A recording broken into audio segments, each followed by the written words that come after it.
So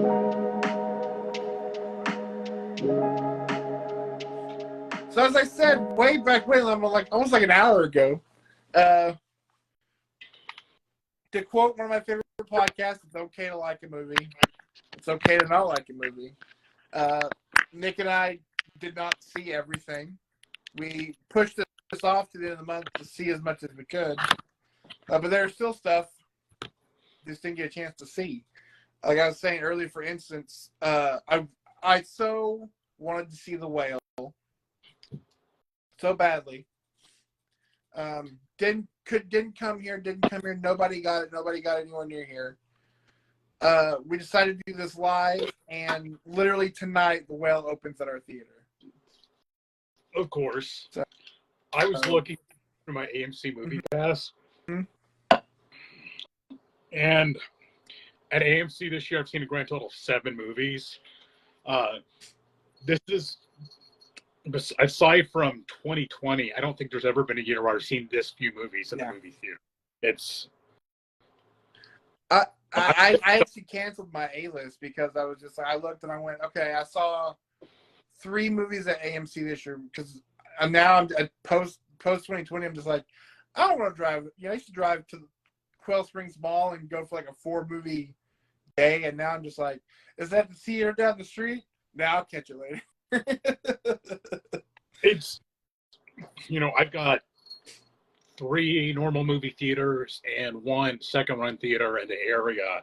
It's just been a chaotic year on my end, so I've missed out on a lot of things. I think a lot of things on my list are more escapist stuff, so my list is more of 10 things I liked and 5 things that either underwhelmed me or I didn't like. Yeah. There's only 2 on that list I really hate, though, so the rest are like, it could have been better. I will say on my bottom 5, and you always do just a bottom 5 because usually if you do bottom 10, to me, like the first half of it's just like, well, that was disappointing. I don't know. My bottom 5 this year is pretty rough. There were a lot of movies that I'm certain had I watched them would have made it. Like, spoiler alert, I never watched The Munsters. It made my bottom 5, but I never got around to watching it. I had more limited time this year, so I tried to make what I watched count. Yeah. And so many of the big tentpole movies, like I didn't see Top Gun Maverick, even though everyone raves about it. Didn't see it. So I'm sure it's good.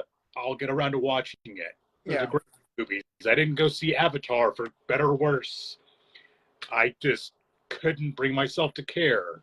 I didn't see a lot of the Marvel movies this year. There's just a lot of things I didn't get around to seeing. So, and none of them are almost cheating. So. I am in full blown, and I hate it because there is a comic book movie on my top list, but I'm in full blown just comic book kind of fatigue. Like I saw Spider-Man in the theater, saw Doctor Strange in the theater, and then saw Thor. And I will say there's a movie that bumped Thor off this bottom 5. I'll go ahead and say that because I was just like, I don't like this, and I didn't get a chance to see Black Panther. I know the Ant-Man's coming out. I kind of just Marvel and I are on a break right now. Friendship timeout. Yeah. All right. Well, we've waited long enough. You want to get going on our top 10 best? You want to do best or worst first? Maybe we should do best first, leave the worst for last. All right. Let me see. Flip over here. All right. So, do you want to go or I can go? Either way. Well, I will start us off with a movie that said it's nothing great, it's nothing groundbreaking, but I had a good time with it. It was better than I expected it to be, and it reminded me of something you would see in like the plot and the layout kind of reminded me of something like a 70s or 80s horror grindhouse movie. It was kind of minimalist, and it was a Hulu original movie, and it was No Exit, kind of little horror thriller. You know, this this woman breaks out of rehab to go see her dying mother and ends up trapped at a uh, visitor center rest stop with a bunch of people and finds out there is a little girl out in a van outside who's been kidnapped, and there's this winter storm raging outside, and kind of seeing how it all unfolds, and who's responsible for this and who knows what. Nothing, I mean, terribly original, but I had a really good time with it, and it was kind of mean spirited. It kind of got gritty and just it went for it more than I thought it would, and that's why I appreciated it. I think the main actor, I cannot recall her name. She's kind of breaking out right now, and she played in the role she was playing as somebody who's detoxing off drugs and has all these problems and caught in the situation. I thought she did a great job. So it makes my list, partially because of my lack of seeing movies this year, and it was pretty good. I was pretty impressed. It was on my list to see. I never did get around to seeing it, but I have heard some good things about it. I've also heard it was a book, and so I kind of have waited to check out the book too. But I do need to watch it. There's several Hulu movies I saw this year, and I just didn't get around to that one, but I do want to see it. So my number 10 did the festival rounds, but it got its world premiere this spring on the last Joe Bob's Last Drive-In. And it's a little horror movie called Hellbender. And so we were saying it was like the second movie of the double bill. And I was like, all right, I'll watch this movie. And they were going to have the people on. And what it is, it's a family. It's a husband, a wife, and their daughter. And they make movies like up in like the Catskills in New York. And it's just a movie about a mom and her daughter live together. And they're kind of secluded out in the woods, and they're witches. And the daughter begins learning, oh, I'm not only a powerful witch, I'm a very scary, powerful witch. It's fun because it's super low budget, but you can tell they got a great eye. They write their own music. They film it themselves. They write their own movies. They do their own special effects.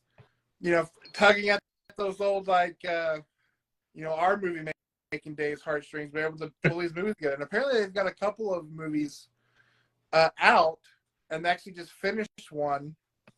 But it's on Shudder. I highly recommend it. Like I said, it's just a little simple, closed mother and daughter movie. But just the family aspect of it behind it, and they were talking about all these shots they got. They're like, well, we found, for this movie, our third movie, we bought a drone. And so, like, just this fun little family filmmakers. And I actually had a blast with that. I totally stayed up way too late to finish the movie, but it was really good. So, yeah, Hellbender. Yeah, I've seen that around on Shudder. Just didn't make my short list of movies to watch this year. And some of you watching this later on will wonder, it's like, that's what you picked in your top 10. Again, it's movies I thought were entertaining or surprised me. So my number 9 is something I have low expectations for. I expect to be great, but it entertained me and it was fun. And I like it when a movie, here's the truth of any job you do. No matter how cool or weird or badass it is, after a while, a job is just a job. And that's a reality. I like seeing when you have some sort of outrageous job, but seeing the reality of like the daily grind of it. And it was Day Shift with Jamie Foxx, the vampire horror comedy with Jamie Foxx, Dave Franco, and Snoop Dogg. Jamie Foxx is a vampire hunter disguised as a pool boy, and he goes about killing vampires in Southern California and collecting on the bounties and whatnot. And he's on a mission to make money so he doesn't lose custody of his daughter or lose the ability to see her. I enjoyed it. It was fun. It had some good action. I just really like Jamie Foxx. It doesn't seem, no matter whatever the project is, he just goes for it. And it's a fun goofy vampire comedy. Again, nothing groundbreaking, but I had a really good time with it. Nice. I did not say, but I agree with you about Jamie Foxx. Like I rewatched Collateral this year. Whew. But yeah, like the idea of Jamie Foxx is the only thing kind of keeping me invested in that new Spawn movie that they keep talking about that's never gonna happen. But Jamie Foxx's Spawn, I'll be there for. My number 9 will be quick because if you go back to our other live videos, you and I have talked about our thoughts in this movie to a great end. This is my number 9 best of. It might come up on a list later for other people, but my number 9 is Jordan Peele's Nope. Rewatched it again. I love it. It's a fun, to me, spectacle movie. It's kind of like his weird Jordan Peele love letter to like Spielberg stuff, like Close Encounters or Jaws. But yeah, again, like I said, we've said our piece on it, and we may talk about it a little bit later. But I love the movie. I like the twist of it. The monkey sequence is still probably one of the most disturbing things I've seen this year. But yeah, so that's my number 9 is Nope. For me, the Nope was one of those movies, the more I thought about it, the more issues I had with it. I enjoyed a lot of it from a creativity standpoint. I enjoyed some of the characters. I enjoyed the movie more in parts than as a whole, ultimately. Yeah. I think it has some issues coming together. It's just Jordan Peele's got a massive amount of talent. I just hope he can really focus it and maybe try another project on a smaller scale again. It didn't make my list of best or worst. I enjoyed it to a degree, but it's got some problems. Yeah. But I look forward to seeing what he will do next. He still has my interest because he's got a ton of talent. All right. My number 8 was, okay, this is kind of nostalgia bait, but I was shocked that I was going to see a movie based off this material in 2022. I watched the first 2 movies based off this a lot growing up. It's Confess Fletch with John Hamm, which didn't have a very long run, and I kind of found out about it at the last minute that it was going to get released to the theaters. I really love Fletch and Fletch Lives, 2 of my favorite movies from that era, and I was really glad to see them bring it back and take on the character. And I thought John Hamm was spot on for Fletch. He kind of really embodied his personality, and it was twisty, little mystery, but it was fun and funny, and I thoroughly had a good time. Nice. See, it's one of those ones that it never came around here. It just kind of like, oh, there's a new Fletch movie, and John Hamm's in it. Yeah, like I do want to watch. I think it's on Amazon Prime. I need to watch it. Yeah, like you, like Fletch and Fletch Lives may be my favorite Chevy Chase movies. Never mind. And so part of me was like, I know they've been talking about a remake forever. Like Kevin Smith was going to do one forever. That was the rumor. It is nice to see John Hamm finally get a good movie, though. Yeah, I remember I said it was back around 2000, the early 2000s, that Kevin Smith was, I think, trying to get it done. I wanted Ben Affleck to play that role. Didn't get done. I'm just glad we got one and got one that was quality. Yeah. I'm just grateful for that. And I got to see a Fletch movie in the theaters, which I loved. Yeah. Nice. All right. My number 8 was actually way higher on my list, but a later movie that I literally watched last weekend knocked it back, but that doesn't defame it anyway. It's the one we just talked about. It's Top Gun Maverick. So went and saw the theater. We went, met the folks and Kayla over at Carnegie. The whole family went. I didn't grow up with Top Gun. Like, I didn't see Top Gun until high school. So, you know, I knew more of Take My Breath Away than I did, like, you know, volleyball and jets. But, and he even then hadn't seen it in 20 years. But we went and watched it. I mean, I tell you, even in that small theater, blown away by the filmmaking. To me, you know, he's crazy. There's a lot of, but to me, Tom Tom Cruise. We'll talk about Tom Hanks later. Tom Cruise is kind of like, to me, he's the last movie star. That's cliche, but like you think of Tom Cruise, like aside from The Mummy, which I don't blame him for as much as I blame Universal, like putting the cart before the horse. Dude really hasn't made a bad movie in years. Like you think of the Mission Impossible movies, all that I love. The worst one is okay. Yes. And they just get better and better. I can't wait for the new one. And so, for a movie that I had no nostalgic ties to, as a legacy sequel, I was in love every minute of it. Blown away. The young cast that come in, Bill Pullman's kid, Miles Teller, seeing Val Kilmer on screen again was so cool, knowing everything he'd been through. I'll put it this way: it makes the list for no other reason than my sister Kayla, who could give less than two craps about anything movie related. Absolutely loved it. And so for me, it immediately had to make the top 10 for no other reason than it got Kayla to like a movie. I've heard universal acclaim for this movie, which surprised me. I figured it would be an okay popcorn movie at best. But I mean, it's nominated for awards, and it's literally everyone I've talked to has said it. They really enjoyed it. That's why out of any movie this last year that I regret not seeing, especially in the theater, that's the one I regret most not seeing.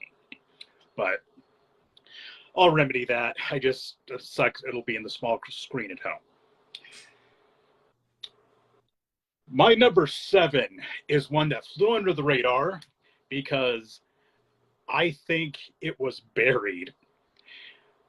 I think due to some negative press from a movie that was released earlier in the year, a company decided to that they didn't promote this movie at all. And I didn't hear about it until it was literally hitting the theaters, which is unusual for a Disney movie, because usually an animated Disney movie comes through with a lot of fanfare. But I will preface this by saying, movie Strange World, I think it was done that way because there is a main character who is gay, and it's nothing. It is nothing that's shoved in your face. It's just an aspect of the character. But after how badly people freaked out about Lightyear, I think Disney decided to hedge their bets and just give it very little in the way of promotion as a way to avoid controversy. I might be wrong, but it's an extremely visually impressive movie about family and adventure. I love the Disney adventure movies. I love Atlantis. Treasure Planet, I think, is one of the most underrated Disney movies ever. Love it. I love how they can bring this visual style to these amazing worlds. And Strange World's about this guy whose father was an explorer. This is on a different world in a different universe. His father disappeared 20 years before, and due to some emergencies they're having in their land, they have to go try to find out what the sources of these emergencies. And in the process, they find his dad who's been missing. And it's about their relationship and this guy, introducing his dad to his son, and people with alternate agendas. But it's such a beautiful movie on screen. It really manages to nail the family, make it really heartwarming, nails the family stuff really well. And it's a fun adventure movie that's unique and just has an absolutely stunning visuals. And it sucks it got really lost in the shuffle and buried.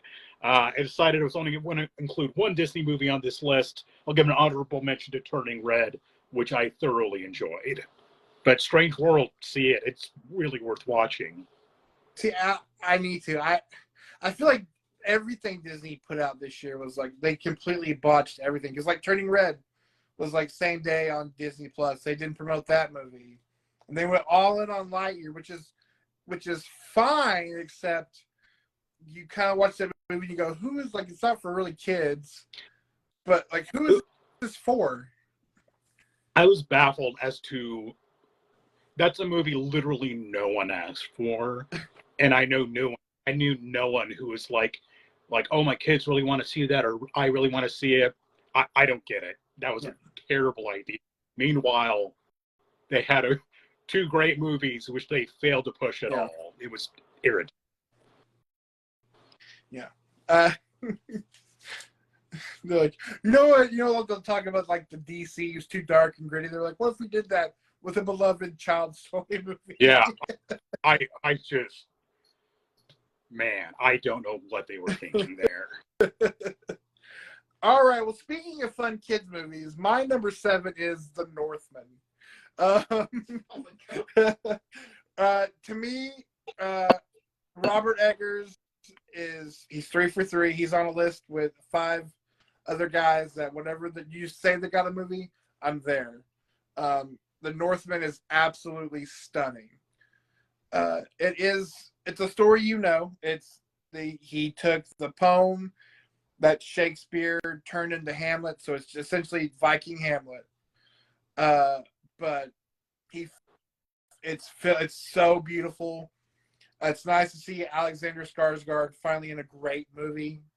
Because he came off of True Blood and then kind of was in some terrible stuff. You get Willem Dafoe being Willem Dafoe in this movie. There's weird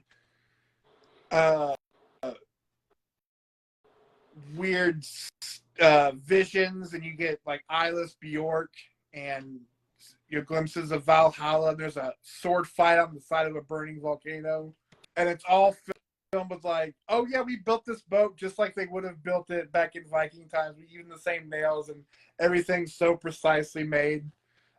It's absolutely wonderful, and especially if you're into that type of like lore and stuff, that history, which I've really got into. Yeah, it did.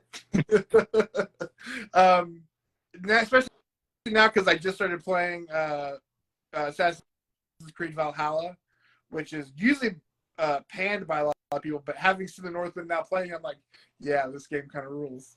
But again, highly recommend the Northman. It is long, but man, it's like something.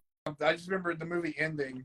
I was just sitting there as the credits rolled. I'm like, God damn, that was a movie. So yeah, I highly recommend watching it. It's absolutely amazing filmmaking. Another one that fell through the cracks and I didn't see. It was a very polarizing movie because it was a lot of people loved it, a lot of people hated it. That's one I started watching at work one night, but I stopped because I was like, I think this movie needs my whole attention. So, because some of these I did watch at work, and yes, I do actually work at work. For anybody wanting to know, but I have time. Okay. And, it's on my short list of movies to catch up on from this last year, and I look forward to that. Really I love period pieces. One of them makes my top 3 of this list. Movie, which I think got overshadowed by The Northman.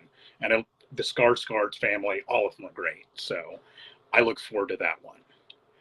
Okay, my number 6 is the lone Marvel movie that makes my list, but I think it's nostalgia done right.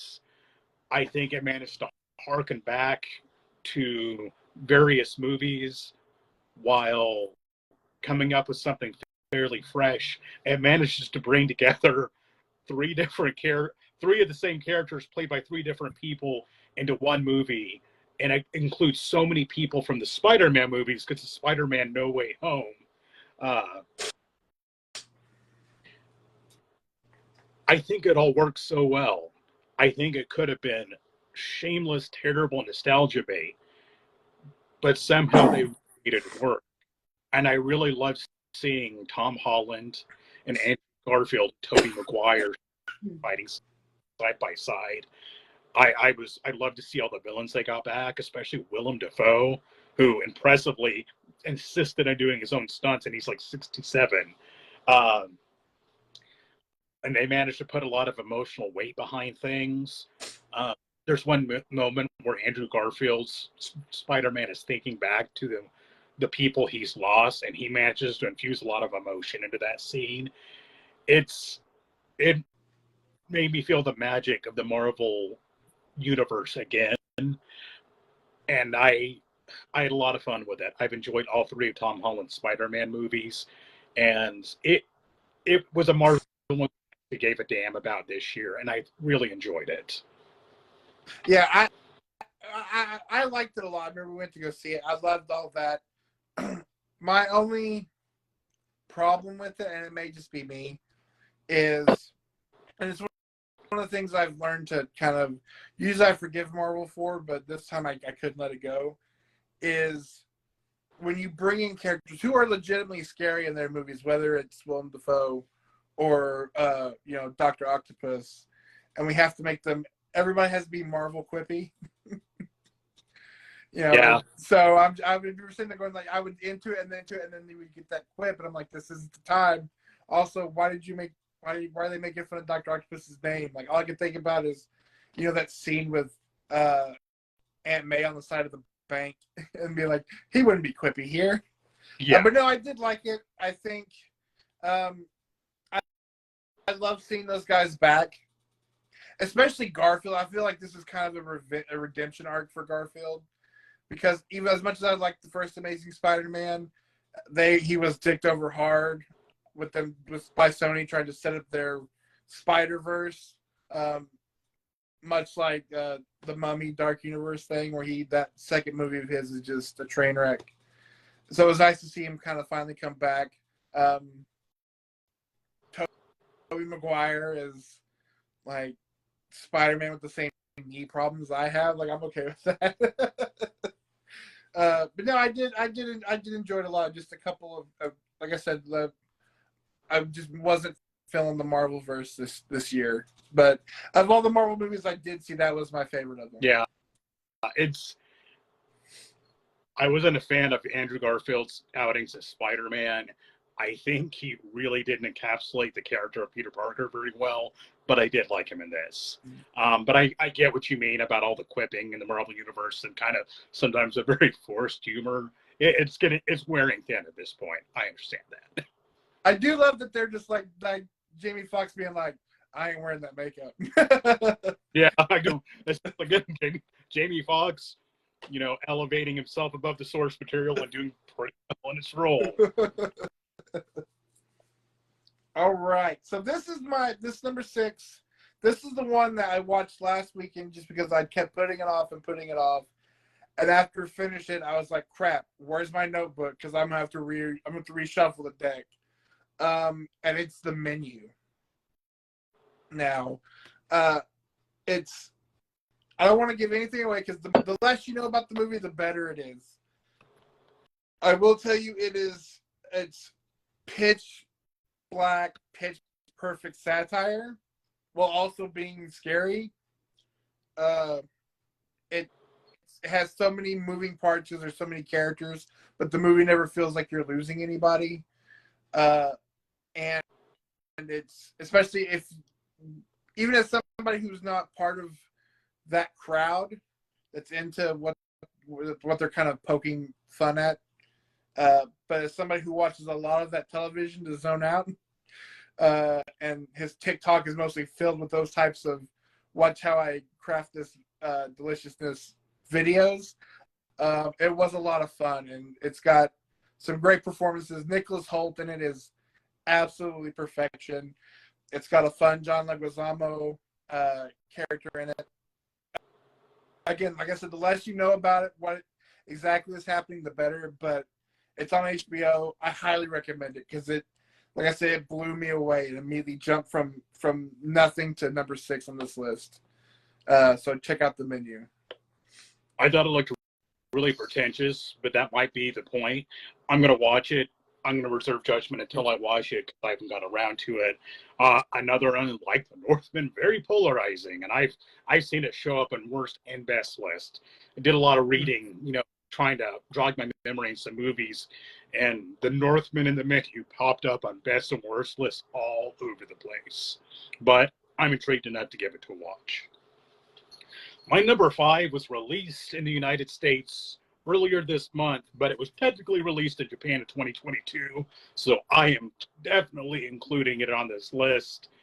I'm a sucker for anything to do with robots or giant monsters or anything fighting each other, and destroying the landscape.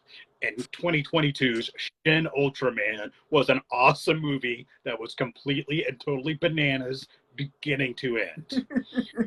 None of you are familiar with Ultraman. It's a series that's at least 50 years, I think it's 50 years old plus. I want to say it started in the 60s or 70s, about this guy who works for this agency that fights kaiju, giant monster threats. But he can also turn into this towering silver superhero that fights these monsters off, and he's like a guardian of our world. They pack a lot of lore and plot into a 2-hour movie.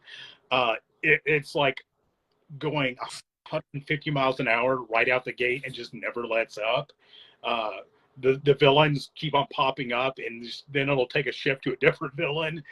It's wild, times a little disjointed, but it is never not fun, because in the first 3 minutes of the movie you see like 9 different Jew, which again I'm a sucker for. It was the second of these reimaginings of older Japanese, yes, Dominic, like Pacific Rim, only quite a bit cheesier. This is. Just look up a picture of Ultraman, and yeah, the silver-colored dude in a jumpsuit beating up a bunch of giant monsters, and it was awesome. I don't care. I watched the 90s Ultraman series when I was a kid, and this was a really fun update on it. It managed to really update it without getting rid of any of the campiness or fun. It was very well done. The other movie that was been redone from a few years back was Shin Godzilla, which was updating and reimagining of Godzilla, and it was the best Godzilla movie since the original, and in my opinion, one of the best movies of the last decade. So Shin Ultraman, if you want something light, fun, and really wacky and really wild. Shin Godzilla, if you want a game-changing monster movie. But I got to see Shin Ultraman in a limited run in the theater. Great big screen experience. Loved it. Nice. I haven't heard of it, but I'll definitely check it out because I'm a sucker for kaiju movies. In fact, I have one. We haven't watched it, but I need to review it. I can't tell you what the name of it is. I bought it for Ashton years ago, but it's a Japanese movie where a bunch of kaijus attack Japan, and the only way to stop them is for certain Japanese wrestlers to become giant, and they fight them in like these cardboard cities. But they're doing like wrestling moves on like Big Man Japan, I think. Maybe it has like a bunch of guys from like New Japan Pro Wrestling, and they're like, you see them in like their wrestling gear, like fighting like Godzillas and stuff. Yeah, that sounds. It looks incredible. I love Japanese pro wrestling, so that sounds awesome. Yeah. My number 5 is a movie that of all the movies that I did get to see in the theater, not once did I think anywhere around here would carry this movie. And it's X.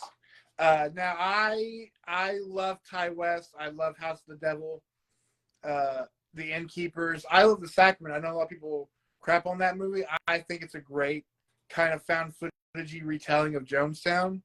Also very slow burn, just Ty West style. I don't know, he had gone off to do TV, but he comes back with this movie, and it's a simple Texas Chainsaw Massacre-esque slasher movie set in the 70s in like rural Florida, or maybe like Gulf Texas, like down by Houston. And it also has to deal with like the budding porn business, like the 70s porn videos. And you put that together, you're like, well, it's just going to be sleazy crap, right? But no, it's not. He films this movie great.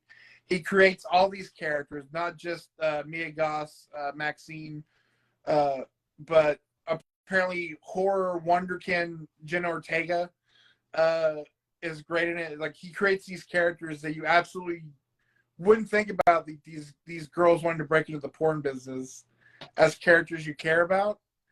But when the slasher part of the movie starts, you are totally invested in all of these characters, and so it makes the murders like even more impactful. And again, it's a Ty West, so we're building to it, and then when he cuts the line and lets go, man, and it's an absolutely blast movie, and the fact that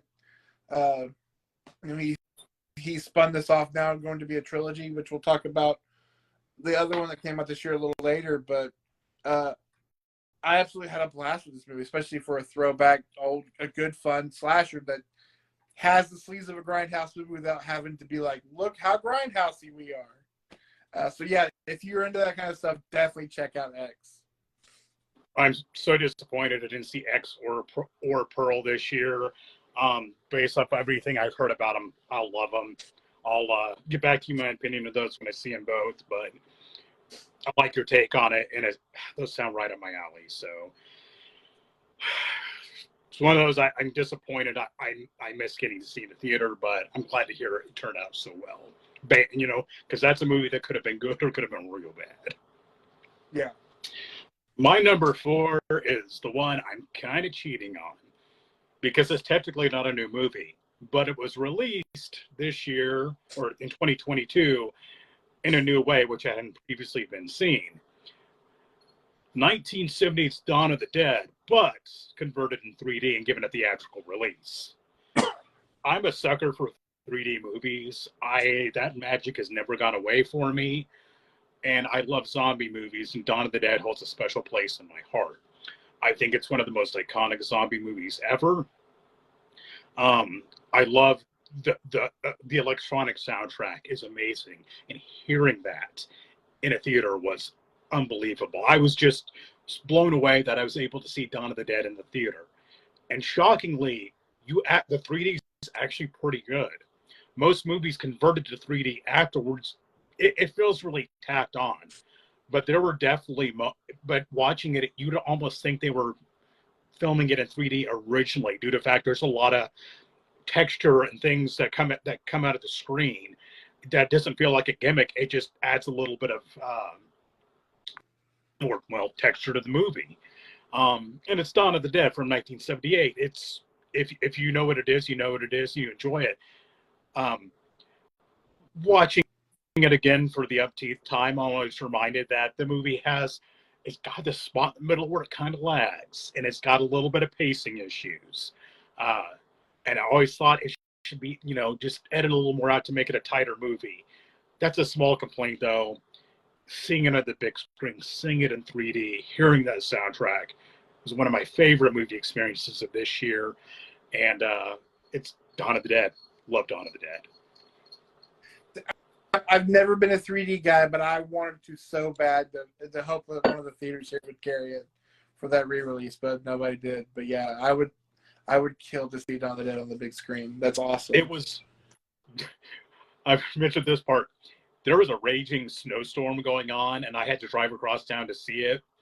And it was about a 3-hour round trip for me to go see it in town. So I put in a lot of effort, and most of the way there is like, this was a really dumb idea, but I made it through the wreck, and well, worth it. Hey, you get the market off the bucket list. That's what counts. My number 4 is the movie we talked about earlier this year, or early last year. One of our first lives, in fact. It's The Unbearable Weight of Massive Talent. This movie instantly became a top 5 all-time Nick Cage movie for me. As if people didn't know already because of Mando and now The Last of Us, Pedro Pascal is a treasure. He's absolutely great in the movie. It's better. I think I've watched it about 3 or 4 times now, and it's better each watch. I compare it to something like, it's essentially Nicolas Cage's, kind of his, like, My Name is Bruce, only as much as I enjoy Bruce Campbell, My Name is Bruce is kind of a hard watch. Check out the book, the audio book, Make Love the Bruce Campbell Way. Much better what this is supposed to be. But yeah, it's just Nick Cage.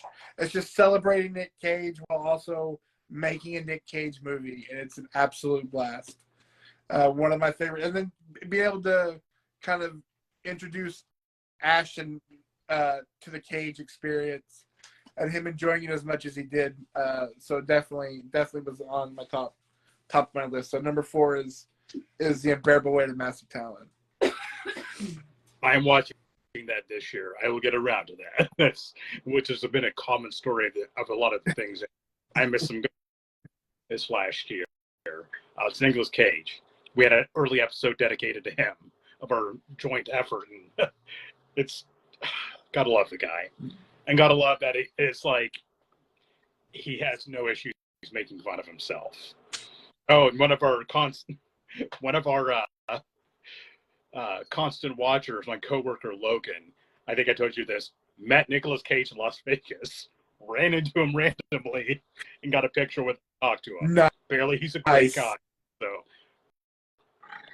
glad to hear that. And that was an awesome story. Logan, he drunkenly texted the picture of them. I was like, wait, what? Oh man, what an experience. My number 3, I firmly believe, was overshadowed by The Northman and overshadowed by the fact that it goes with a part of history from Europe that most people just don't care about. But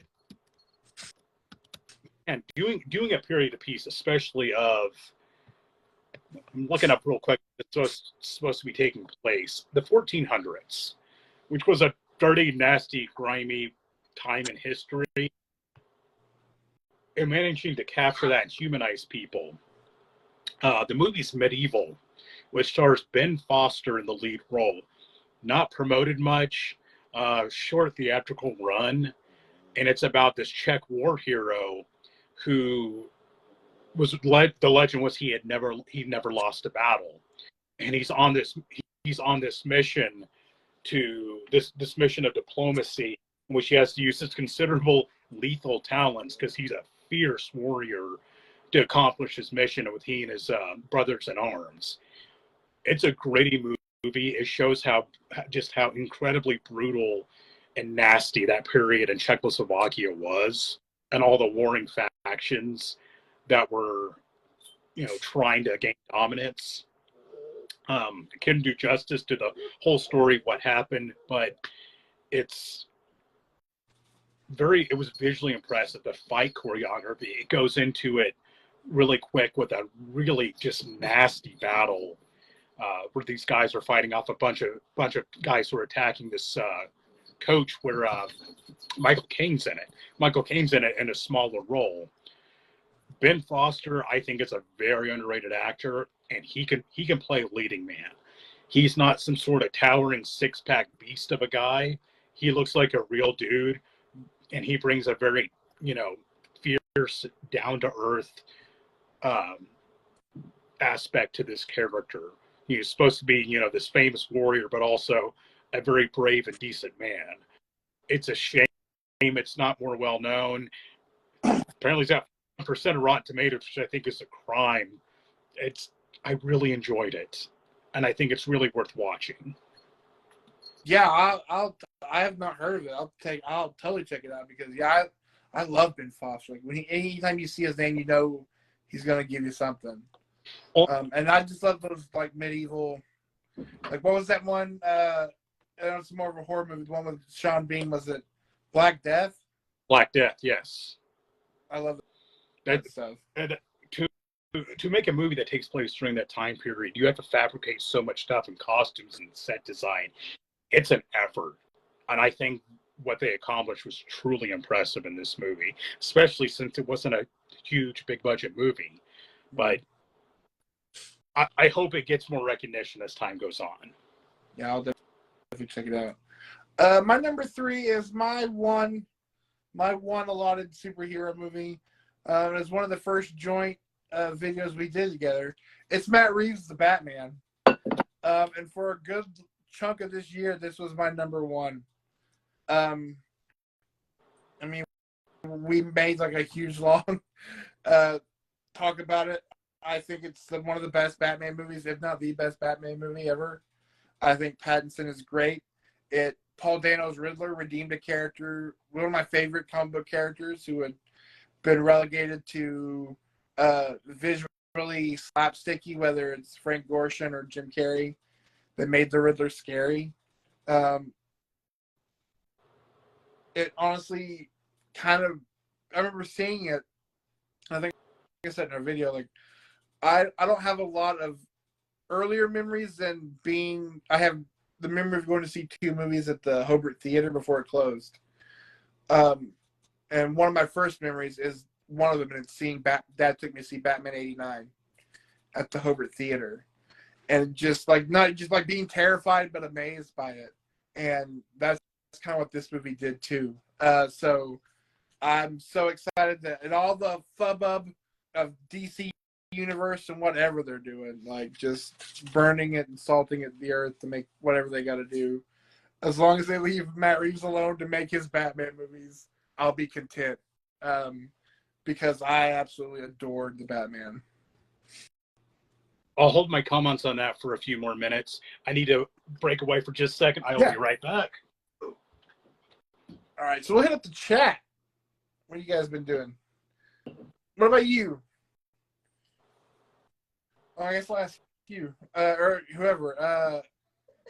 Anybody on here? What's something that, because we want to discuss our movies we haven't talked about yet. But is there anything you're sad you didn't get to see this year? Is there anything that was coming out that you were like, oh man, I missed it? Totally gonna watch this Ultraman movie. I think I remember. I think there's some pictures of me from when Uncle Larry visited from Japan where I have like Ultraman action figures. And I just love Shin Godzilla.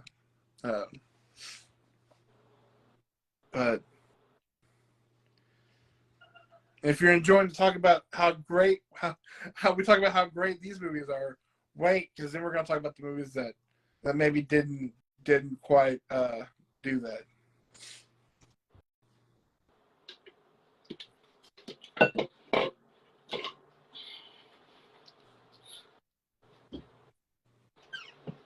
So, my number two is something that debuted on Hulu. And again, I went in with very reasonable expectations on it, but I'll be damned if I wasn't entertained, and I didn't think it was awesome beginning to end. 2022, I don't know why I had to say that, because that's what we're reviewing. Prey. I thought it was the best Predator movie since the original. I love that it took place in a different time period, and you showed different people with completely different technology taking on a predator. And it was also cool how they modified the predator to have different technology also. That technical stuff in a movie I absolutely love. You got to see a different predator and fighting off with different opponents. There's a part where the predator's fighting a bunch of French fur trappers. That scene is amazing, especially one of the kills involving a bear trap. It is awesome. I think it has an awesome the heroine in it. It's just, she's a believable badass. And I love the way all of it unfolds. It's a great Predator movie. I know they've been talking about doing a Predator movie set long ago for a long time. I know there have been various time periods, like, maybe feudal Japan or medieval times.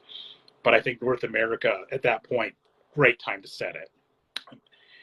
And just, I had fun. I had a lot of fun, and I loved it, and I will be rewatching it. They went all out with the kills, and there's a scene where the Predator fights a bear, and it's just awesome. It tapped into that primal awesomeness that I remember feeling when watching Predator and Predator 2 growing up.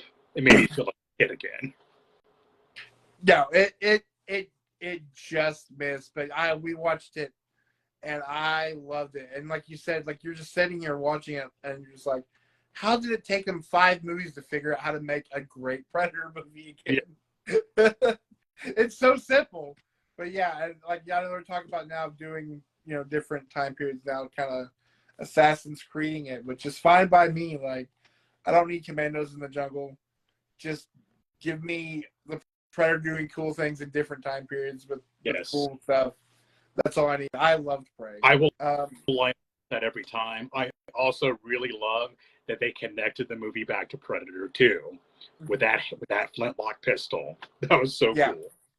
Because that was a cool little Easter egg they threw in the second one. And I was glad to see they did something with it in this one.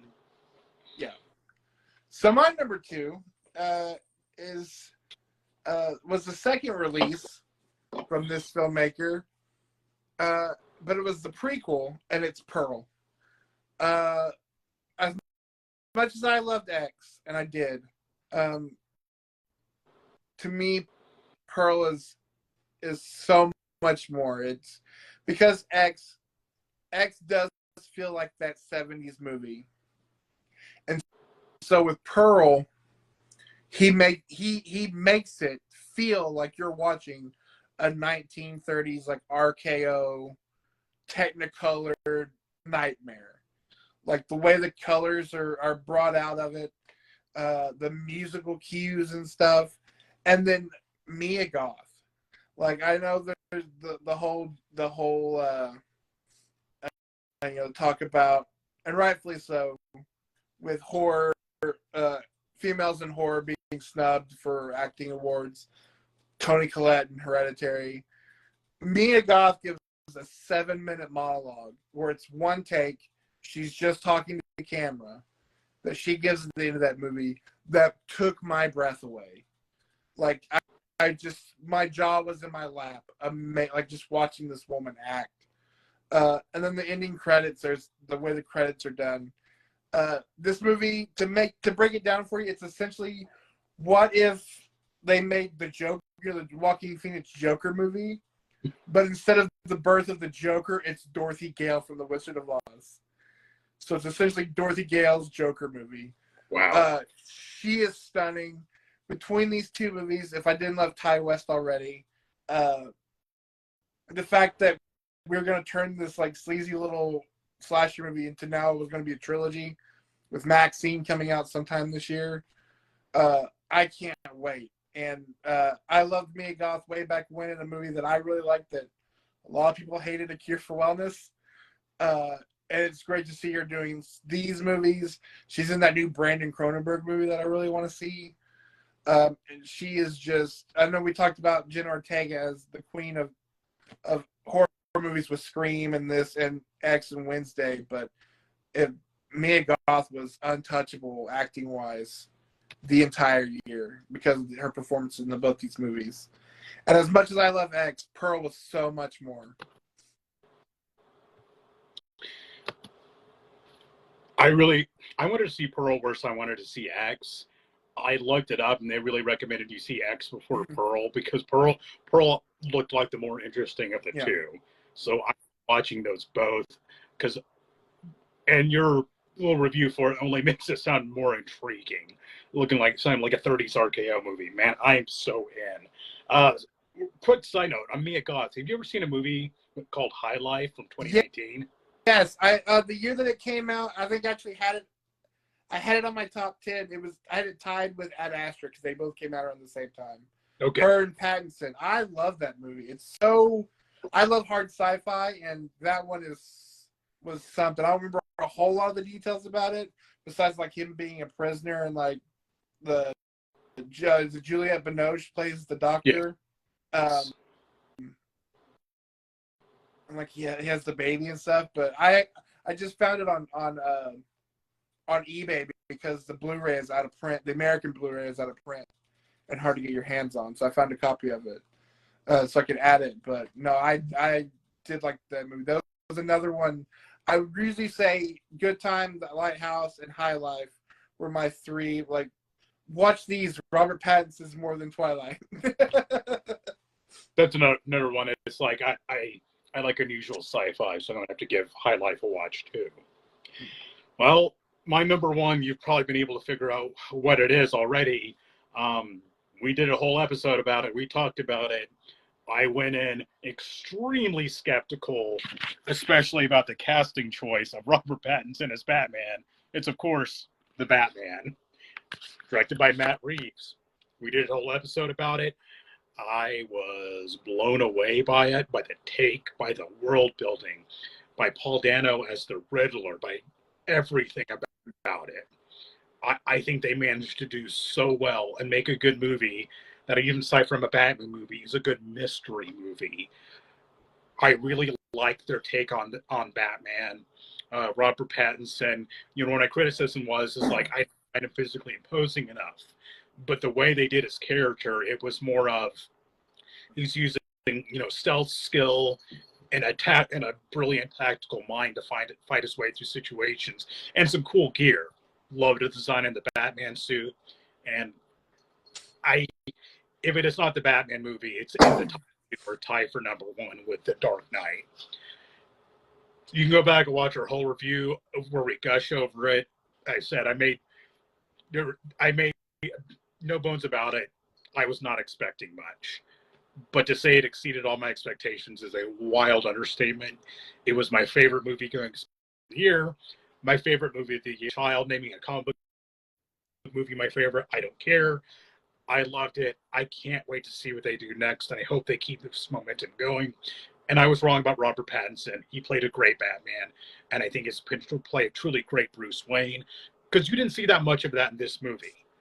But it made the character very believable, more grounded in a way that I didn't think we were ever going to see in the big screen. Yeah, no, I could talk about the Batman. We could go another hour on the Batman. Yes. So my number one is a movie that is super hyped right now. In fact, it's so hyped that it's getting the internet backlash of, well, actually, I don't think it was that great. But I remember watching this movie with Amber and it ending, and I just looked at it. I was like, that's my number one movie of the year. Like, there's no beating it. And it's Everything Everywhere All at Once. It's the only movie that I regret not getting to see in the theater. Like, I would have loved to have seen this in the theater. With so much of the comic book movies now focused on multiverse, to have this weird little movie do multiverse, and to me, do multiverse better than any of those. You have Michelle Yeoh, from Crouching Tiger. She's absolutely phenomenal in this movie. I wrote his name down because I don't want to just call him a short round. Ke Huy Quan coming back and just crushing this movie. He is so good. Him and then Brendan Fraser, like the year of the comebacks for these actors from my childhood, like him as Short Round and Data from the Goonies. And the most important thing is this movie is fun. It is a movie that, it has so much ridiculous. I mean, there's hot dog fingers and, heads exploding into confetti, and there's a dildo fight at one time. It's so bizarre. It's so everywhere. But at its heart, it's just a story about this family learning to not let their quote unquote regrets, take away the happiness. And it's bonkers. It's bat crap nuts, but it was the most fun I've had in a movie in years. Like, it was such a blast. I absolutely loved it. So that's my number one of the year. Haven't seen it. Nothing about it really seemed to drag me in, despite the fact it seems like a movie I would like. I will get around to seeing it because a few of my friends who did see it sang its praises, but we'll see. And I know there's another one that turned out to be wildly popular and did not expect that to get the rave reviews it did. I'm disappointed it didn't have a better list or more comprehensive list, but those 10 movies I enjoyed, and there's several movies in your list that probably would have made mine had I been able to see them. But 2023 is a new year, and I plan to see more movies this year. Yeah. And honorable mention for me. There's a documentary on Netflix. I've been watching. I'm only about halfway through. It probably would have made my list if it keeps on going, being as good as it is. And it's The Pez Outlaw. really quirky, bizarre story. I didn't finish it, so I couldn't include it, but I have a feeling it would have made my list based off what I've seen so far. I'll give you two honorable mentions, and they're both movies that, if you thought some of the ones that I listed were polarizing, they're two movies that, while there are a lot of flaws in them, I still love. One is Alex Garland's Men. Stop it. She didn't watch that whole movie till the very end where it gets crazy. She's like, "What are you watching?" I was like, "Don't judge me. You haven't been here for the last 2 hours." It wears its politics on its sleeve. That being said, the acting in it's phenomenal. Rory Kinnear playing this village of men, playing every man, every stereotype of toxic man in this town, playing all the different versions of them. And then at the end, it just goes absolutely bananas. Like, weirder than Alex Garland's last, like, weirder than, like, the screaming bear skull from Annihilation. Like, just, like, it's symbolism upon symbolism is nuts. But I thoroughly enjoyed it. And like I said, it was on my list. It fell off. And then the other one is the movie that was wildly hated. I get it. The characters are mostly unlikable. But what they did with rebooting a franchise that has long been trash to make a decent movie, especially recasting a legacy character, is the Hulu Hellraiser. That was a lot of, oh, this is terrible. I'm like, well, when was the last time there was a good Hellraiser movie? Yeah, you get back to me on that. But I think Jamie Clayton was phenomenal as a new Pinhead. The design of them were great. They looked amazing. I would like to see more in that world now that they've established them. But again, yeah, the characters are not really likable. But again, it's kind of like that movie. You are dealing with like characters with drug and detox and stuff like that. So, but yeah, I'd say at least check it out. It can be worse than the last few Hellraiser movies, so you'll be fine. Oh, anyway. Oh, you're fine. Mine's up there behind the TV. So, with that being said, sites to show you want to talk about some stinkers or some stinkers? Yes, there were some disappointments this year. I said I purposely avoided a lot of movies that I was like, I'm just not going to like this. Several I should have hate watched, but I didn't. So my first three, or I'll say first two, are more just underwhelming than anything just flat out bad.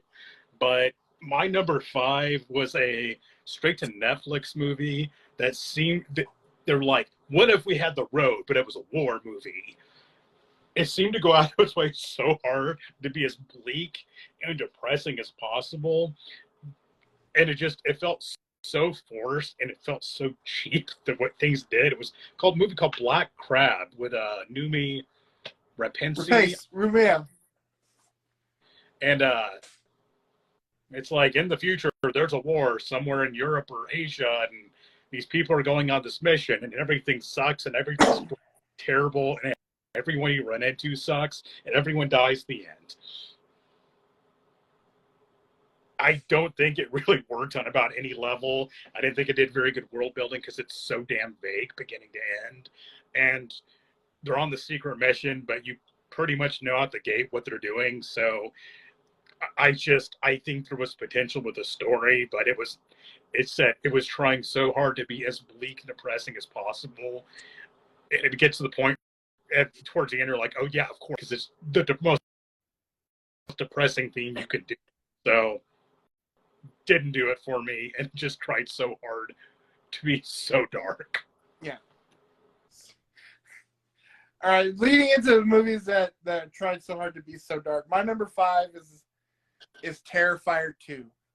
I know, I'll lose my horror card, but I remember the first one coming out and everybody singing its praises, and so I went to watch it. And was like, this is cheap and boring, and kind of like excessive but not fun excessive. I mean, I praise X for how wild some of the kills get in that movie, but there's a difference between that and Terrifier, especially Terrifier 2, because number one, it's 2.5 hours long. which it has no business being. They do bring in there is some characters as opposed to the first movie, but again, this movie isn't about that. It's about watching this clown do terrible things. I akin it to like if you go to a stand-up show, like imagine a 2.5 hour stand-up show, but there's no setup. It's just punchlines, and they're just hitting you with punchlines for 2.5 hours. And you're like, I get, it looks great. The gore is great. It's all practical. That's awesome. But you got to give me something else. And then when the movie ends, minor spoilers for Terrifier 2. It ends with the victim of the first movie, who's out in the insane asylum, giving birth to the severed head of Art the Clown. And I was like, yeah, that's kind of how I feel about this movie. So I know people loved it, and the horror community rallied around it. It was cool, the fact that they put it in the theaters, and that Bloody Disgusting was like, you know what, we're going to, for your consideration, it. That's great. But as far as me, like, I didn't care about it the first time. I don't care about Art the Clown. It's not my thing. Didn't see Terrifier 2, and I currently have no plans to fix that. So, thanks. They seem like some try-hard movies, and I'm good. Maybe I'm missing out, but I really don't think so. My number 4 had the crime of being just utterly forgettable, because I liked it okay when I watched it. I realized a week later I was struggling to come up with much of anything to do with details about it, and it got pushed hard. And it's part of the disastrous DC universe that is constantly bursting into flames and falling to pieces. It's Black Adam with Dwayne "The Rock" Johnson. It's not terrible. It's just so utterly forgettable. I was excited to see some old school members of the Justice Society like Dr. Fate and Hawkman and Atom Smasher. And they're the only kind of cool things about the movie. And they're not cool enough to redeem this movie, which has a plot that's generic and it's not an interesting movie. And it goes on too long, and there's a false ending to it, which you definitely know isn't going to be the last of the movie, but it just makes it drag on more. And it's a nothing burger. There's just nothing there. It's not terrible. It's not great. It's just exists. I have no intent. I mean, like, it's on HBO. I could watch it, but and I like The Rock, and I love the shit. I know they're not connected because The Rock wouldn't have it, but I love the Shazam movie.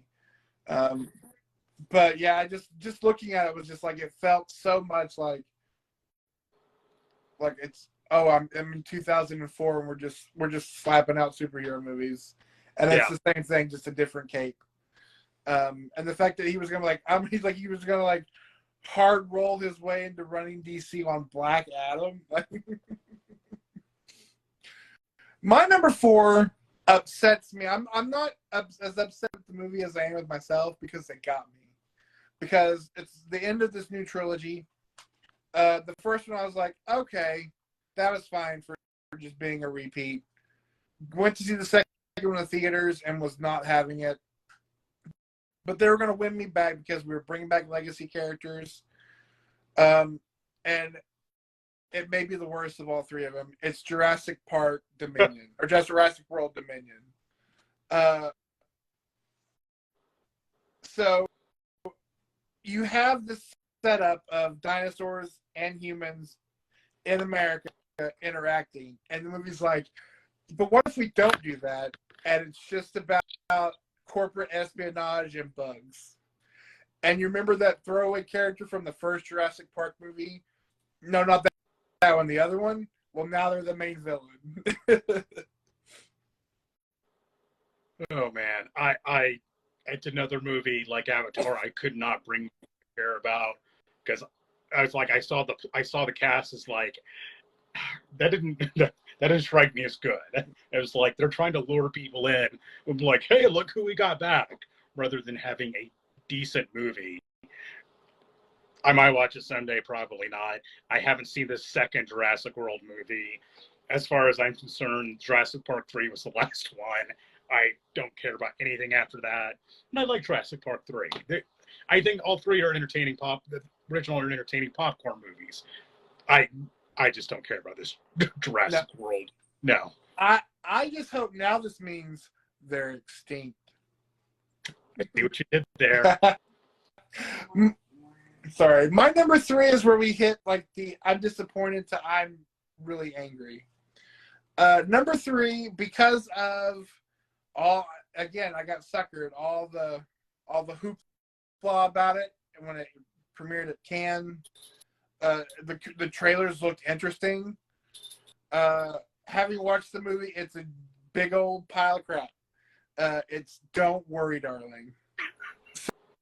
So I'm sitting there and I'm like, okay, so we're going back to a serious version of the Stepford Wives. I'm down. I like the original Stepford Wives.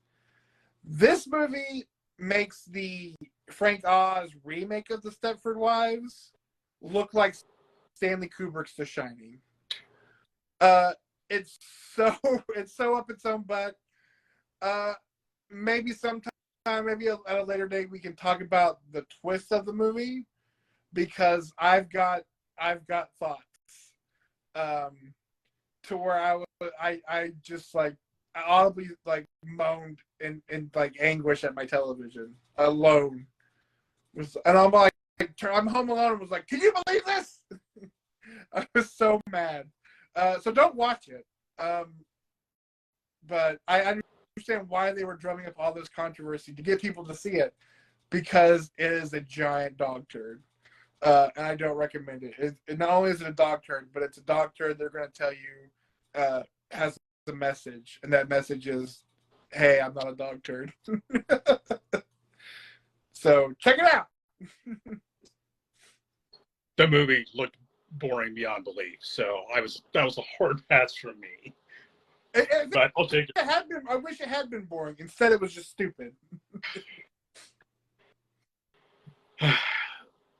My number 3 is a movie that was a very disappointing follow-up. Considering what this guy did before, he went in a very different direction with this movie, and it didn't pay off. We've seen George Miller's Mad Max Fury Road and loved it for its batshit insanity and awesomeness. So this year, 2022, comes up with 3,000 Years of Longing, where Idris Elba is a djinn and Tilda Swinton is the woman who unleashed him, and it just doesn't work. It's a stupid movie. It doesn't come together at all. The ending feels completely tacked on. Bree and I went to see it, and it had some interesting points, and it loses you. Idris Elba and Tilda Swinton have no chemistry at all whatsoever. There's supposed to be this sense of romance or sexual tension, and you don't buy it for a second. And it meanders. A lot of the movie is Idris Elba's character telling about the previous masters he's had. And some of the stories were interesting, but not that interesting. And just, you felt somewhere with this budget and this kind of talent, there could have been a really good movie, even with some part of this basic premise. This ain't it. This one and I'm surprised how many good reviews it's got, because it's not great. As well as movies, the longer I thought about it, the worse it gets. I mean, the ending 30 minutes or so is bad. It is crap.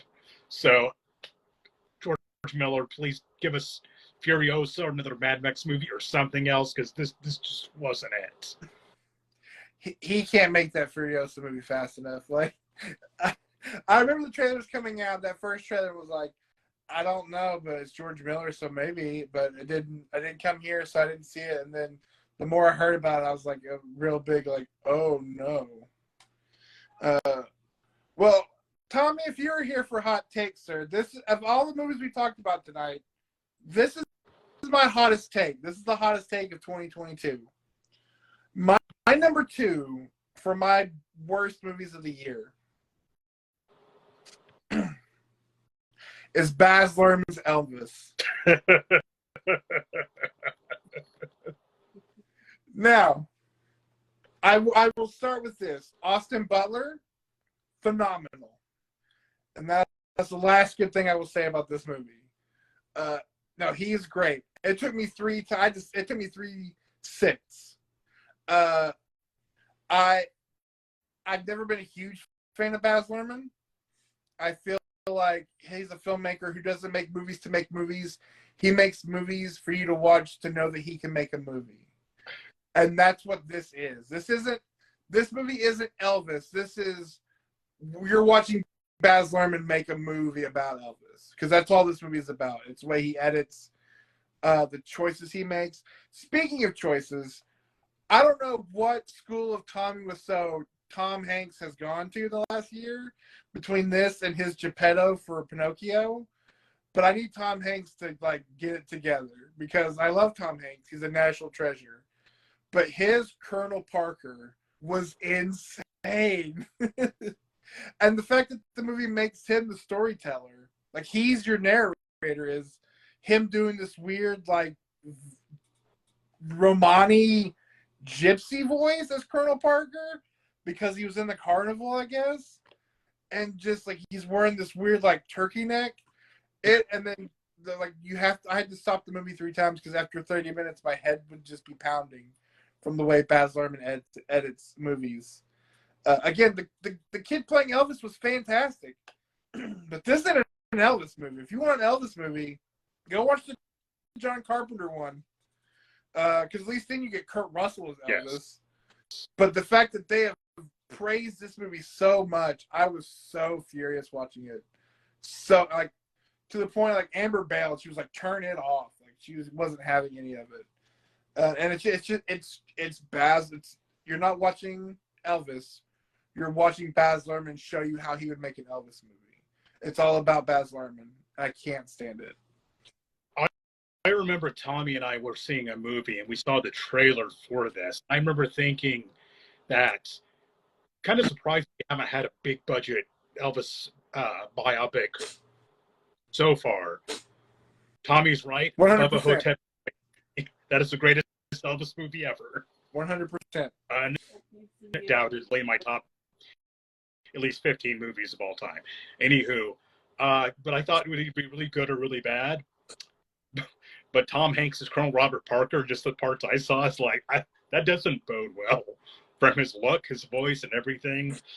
I haven't seen it. Kind of interested in it, but it was going to be one of those fail or fly movies. And it's gotten, again, a lot of dissenting opinions on that one. So yeah. Give it 30 minutes. Watch the first 30 minutes, and you'll know everything you need to know about that movie. Fair enough. Yeah, I don't know what Tom Hanks has done this year. Like, I need Tom Hanks. I need you to sit down and either A, you get back with Spielberg and make another movie, or B, I need a Burbs too. Like, you got to give me something better than this, sir. All right. So my number one. Oh, it's you. I'm sorry. Happened to my number 2. And Tommy you came in just in time for this one because Tommy and I went and watched it together, and it was hyped to the moon. And me and everyone else in that theater were like, "What is going on?" It's Barbarian. I'm not going to beat around the bush. I thought this was one of the dumbest horror movies of the year. It's insultingly dumb, super dumb. But you know what? I kept on hearing from people how smart it was. Oh man, what a smart, groundbreaking horror movie. No. It's a really stupid horror movie. And it's one of those things I ask people. Do the people you think are going to die? Yes. It telegraphs it. You're like, oh, yeah, that guy's going to make it through. And he does. It's just the people who you think are going to die. The reveal, I remember the feeling in the movie theater when the reveal of what the big bad was. And we're all like, wait, what? The moment mother, mom, whoever it is, shows up, the movie just... It's like, that's it, done. It has a few suspenseful moments. There's some cool shots. I actually like the flashback to back in time a few decades. That was my favorite part of the movie. But it's dumb, and it keeps on getting dumber. And it requires everyone in the movie to have no sense of self-preservation at all to move things along. I can take that to an extent, especially in a dumb slasher movie. This movie claims to be a smarter kind of movie, a more intelligent movie. It's not.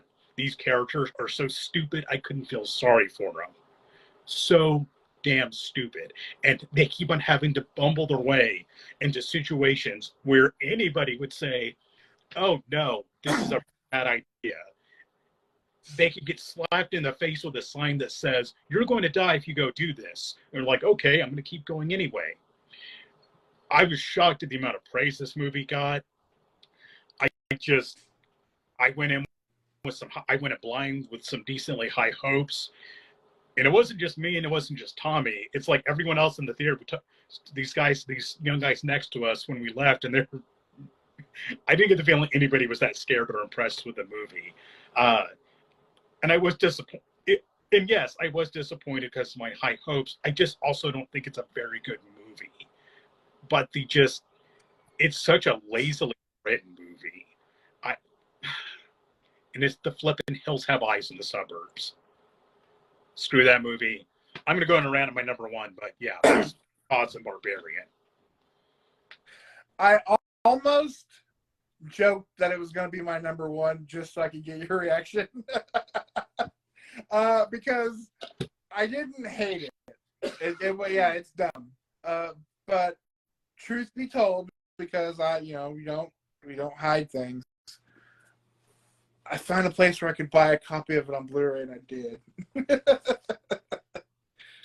To each his own. I can understand the appeal to a small extent. I can. But having people online be like, oh, you just didn't understand it, or it was too smart for you. No. You can like this movie. That's fine. It's a really stupid movie. Oh, yeah. Yeah.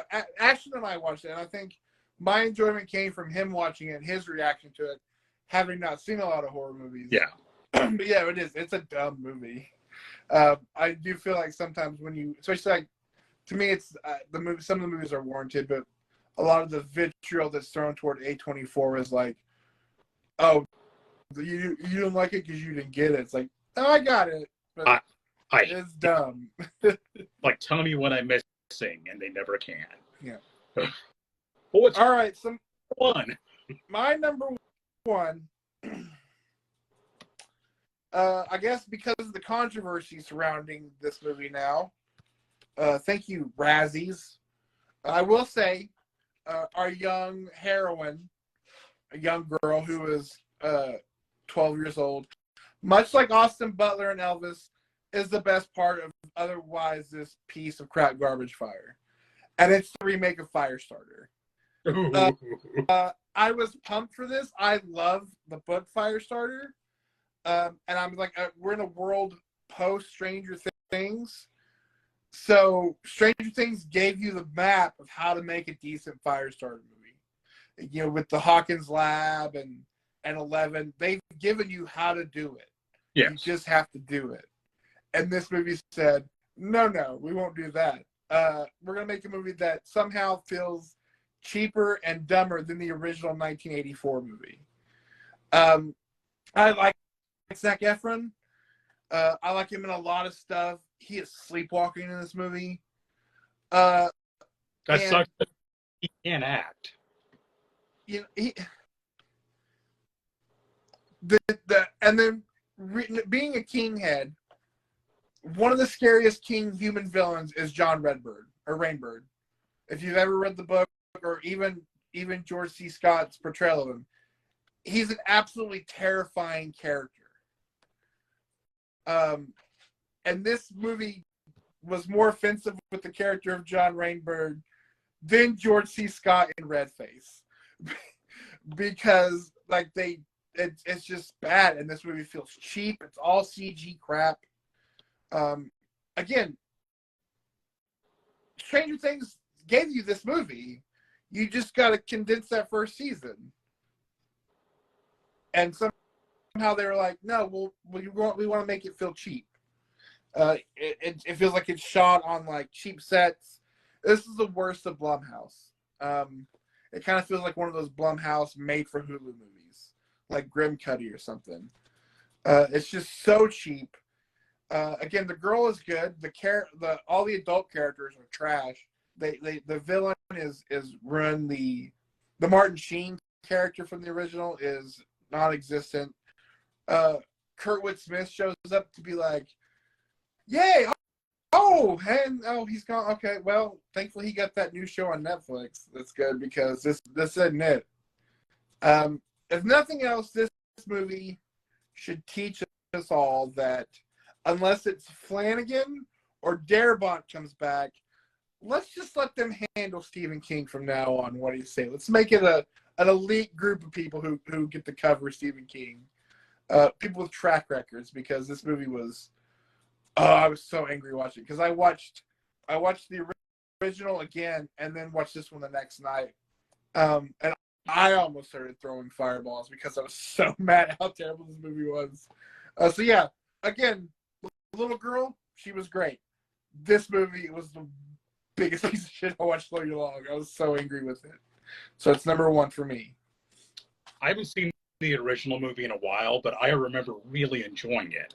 I thought Drew Barrymore was great, but Martin Sheen and George C. Scott playing these really unsettling villains, I think they really made the movie, because they're both very scary men that's like, do what you need to do to accomplish the mission at all costs.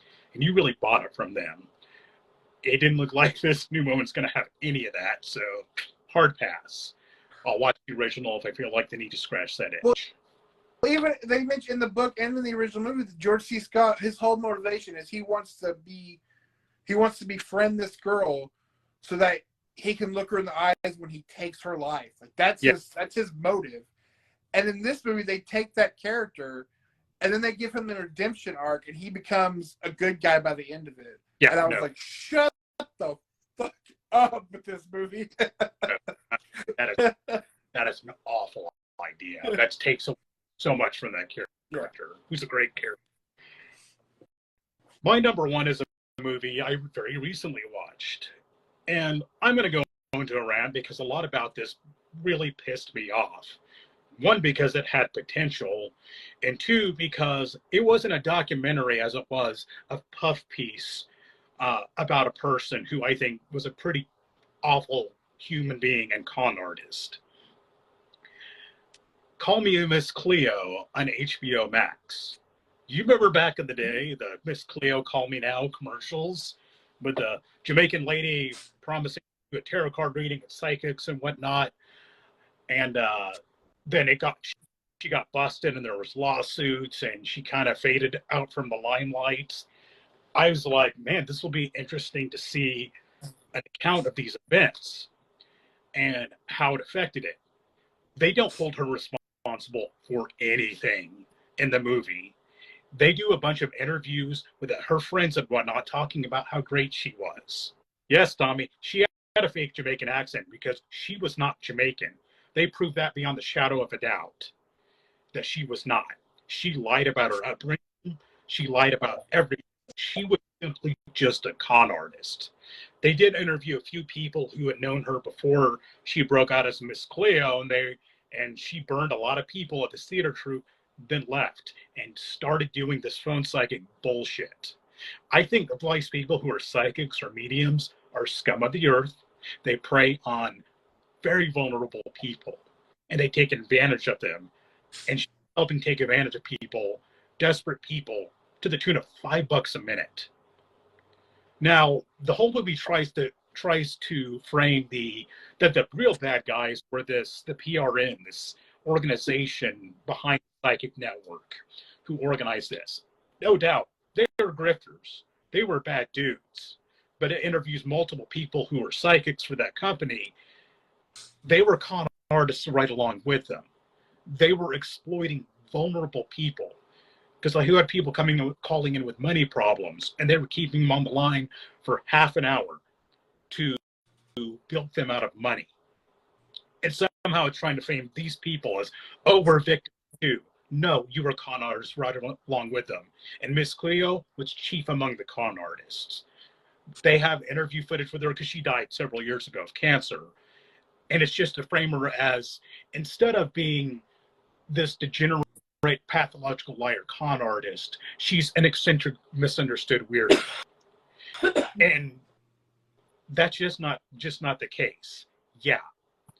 This is the second I've seen Netflix do this where they take someone who I think is pretty objectively a bad person and try to frame them as, oh, they're just misunderstood. That's all. The other time that happened was with Waco and David Koresh. They're trying to frame him as he wasn't a bad guy. He was just a little weird and misunderstood. No, he was a really bad guy. Miss Cleo was a bad person. She helped con people out of money. Then these people knew her like, oh, but she wasn't left with a lot of money from it. Boo hoo! You weren't left with a lot of money that you conned out of people. I was shocked at how little they held her or any of the other phone psychics responsible for this. There is an interesting story to be had here. One thing though is they didn't come up with any solid information about her childhood and background. All they had was some hearsay her friends had said, which she lied to everyone, so she probably lied about that too. She lied extensively. I think everything about her was just a lie, was an illusion. And till the day she died, she never dropped the Jamaican accent. She never stopped claiming that she still claimed she was a real psychic and voodoo priestess and all this stuff. And they interview a few people in the movie who are Jamaican or who have some involvement in that culture, and just like, we all knew she wasn't.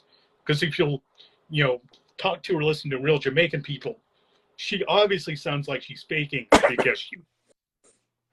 So you have, if this is concerned to anybody, cultural appropriation, stealing somebody's shit, somebody's culture to make a character for yourself, to make money off of it, and try to fool all these people. I think she was awful, and shame on the people who made this movie for not holding her accountable and making a puff piece for her, for a con artist, for a person who cost a lot of vulnerable people a lot. And yes, she is just as complicit as the people who ran that psychic network. I think ultimately a documentary should present the facts and let people make their own conclusions. The great documentaries do that. This one didn't. This is trying to very clearly emotionally manipulate you into feeling sorry for this person and to feel like they were the victim of all this. Miss Cleo wasn't a victim. She was awful. I was shocked. I hope someday we get a real documentary about this that really delves into things and maybe talks to some of the people who really had their life messed up by putting their secrets in the hands of fake psychics. Because as I said, I think those people who do that are scum. And this is a documentary about one of the scummiest of them all. Am I being too harsh? Maybe. This could have been an interesting documentary. I was appalled by how they handled it.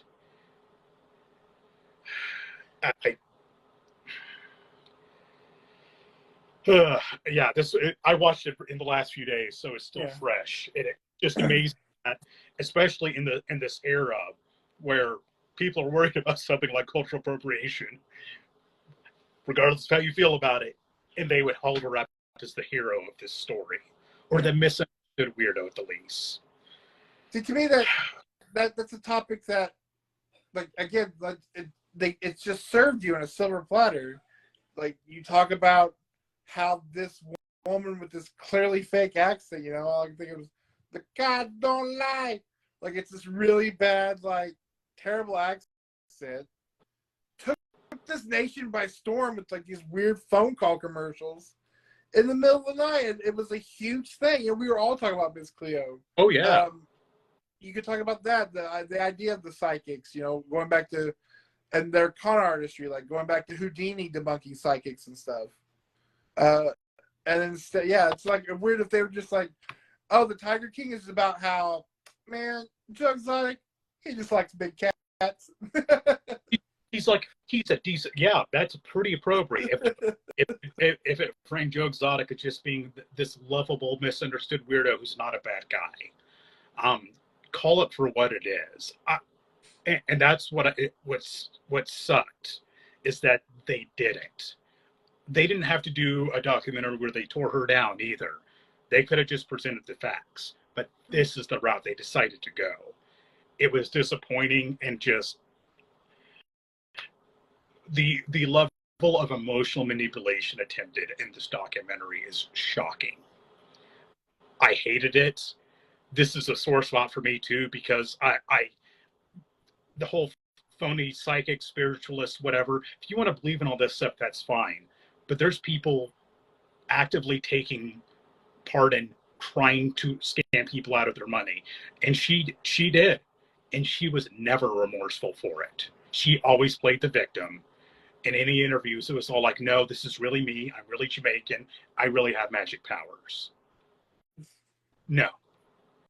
Oh, it pissed me off. So give it a watch if you want. It's a bullshit documentary. Said, I hope we get a real decent one at some point. I just added it to my queue too because I watched the trailer and was like, oh yeah, Nick was talking about that Miss Cleo documentary. I need to watch it. Sad. Yeah. And maybe it's just because it irks me in a specific way due to some personal pet peeves. Mm-hmm. But I think it sucks as a documentary.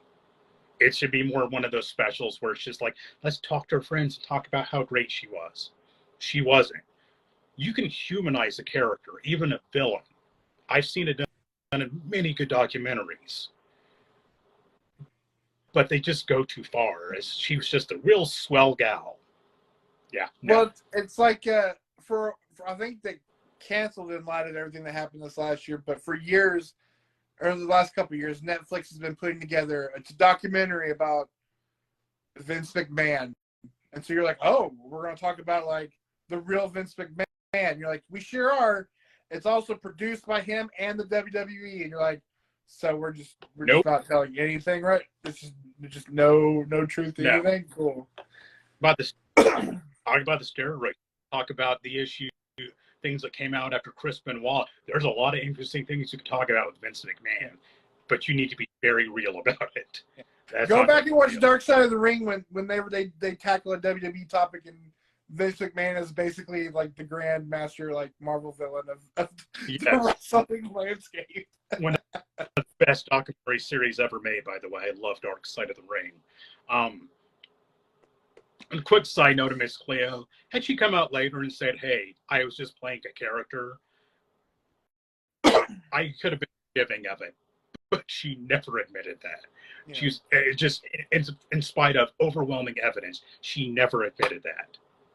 It just, I think a lot of people have been understanding, but just running with it till the very end, come on. Anyway, I'm done ranting about Miss Cleo. So that was my bottom 5 of the year. Yeah. Well, now we are in 2023. Is there anything that you are just like? Is there anything that you're just like, I cannot wait till this comes out? I want to say there is, but off the top of my head, I was thinking that earlier today. Nothing is really sticking out. I have not been keeping up with movie news as much lately, so I don't know. Is anything for you that's really looking forward to? The big one is it's going to be the first movie I'll see in theaters this year, unless I go through the whale. Is Knock at the Cabin. It's a new M. Night Shyamalan movie, so I know I've already piqued your interest. Yes, but I'm reading the book right now. It's based on the book by Paul Tremblay called Cabin at the End of the World. He also wrote A Head Full of Ghosts, which is an incredible book. This looks great. It looks right up Shyamalan's alley. I know it's not something, he's written the script, but it's based on the book. I think this is going to crush. I hope it's going to crush. Because I think he has the weird, as part of the book, the book is very weirdly quiet in all the chaos, and I feel like he is good at being quiet in chaos a lot of times with his movies. And so I am pumped for that. And of course, Cocaine Bear, man. I'm going to see Cocaine Bear. That's just so wacky on a plane. I do want to see Knock at the Cabin in the Woods. I'm a little disappointed that with the newest trailer, they seem to give more stuff away. I didn't watch it. I thought there was a new trailer, and then before, I don't remember who it was like on Twitter, was like, don't watch that trailer. It spoils a lot. And so I have avoided it because, like I said, I'm only like a third or fourth of the way into the book. And so I'm going to have it finished by the movie that's coming out, which I think it comes out the 2nd, like next week, I think, or the week after. Yeah, that's when I am planning to give a watch. I think Shazam Fury of the Gods comes out this year, if I'm not mistaken. And I enjoyed the first Shazam. I hope this one's fun too. Hope it's not terrible like Black Adam, or at least forgettable. Trying to think of anything else that's come to mind. Not particularly. I'm sure as soon as I get off, I'll think of some things. But no, let's see what comes around to my local theater and hit it up and go from there. I do plan on hitting up quite a few more movies this year. So this list, when we do it again in 12 months, we'll have a lot more content. Yeah, I'm super excited. There's going to be hopefully see a lot more, and yeah, we'll have some good stuff. So, I'm trying to think if I have any house cleaning. Next month, we talked about doing cold weather movies. Is that still a go, or do you want to do something else? I had a suggestion. It would require us watching some movies between now and then, but I'm down for cold weather movies since it's still cold. Okay. Yeah, we can do that, and if you want to save yours, we'll do that for, because I've got my list for cold weather. We can do the one for March, because that will give us plenty of time to cram what we need to cram. I think so. Okay. We'll plan on doing cold weather next month, and hopefully probably need to do some trial runs again before we go live next time. Well, so. I think we'll definitely try a try run on the actual page.